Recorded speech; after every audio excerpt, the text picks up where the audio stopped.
یکی هست تو قلبم که هر شب واسه اون می نویسم اون خوابه، نمیخوام بدونه واسه اونه که قلب من این همه بیتابه.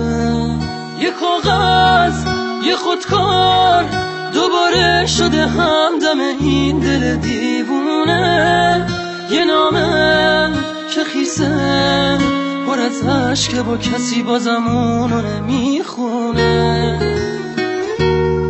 یه روز همینجا توی اتاقم یه دفعه گفت داره میره، چیزی نگفتم آخه نخواستم دلشو قصه بگیره. گریه میکردم درو که میبست، میدونستم که میمیرم. اون عزیزم بود نمیتونستم جلوی راشو بگیرم.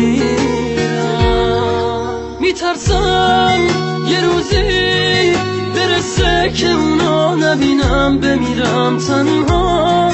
خدایا کمک کن، نمیخوام بدونه دارم جون میکنم اینجا. سکوت اتاقا داره میشکنه تیک تاک ساعت رو دیوار. دوباره نمیخواد بشه باور من که دیگه نمیاد انگار.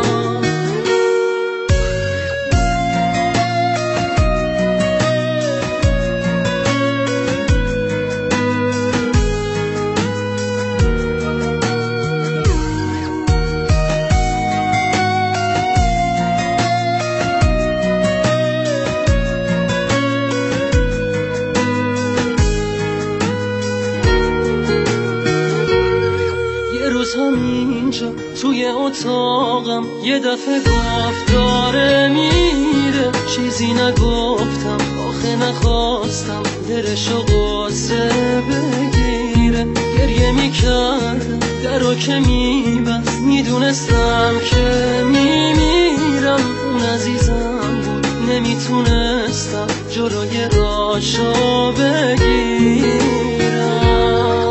یکی هست تو قلبم که هر شب واسه اون می نویسم اون خوابه، نمیخوام بدونه واسه اونه که قلب من این همه بیتابه. یه کاغذ یه خودکار دوباره شده همدم این دل دیوونه، یه نامه که خیسه پر از عشق با کسی بازم اونو نمیخونه.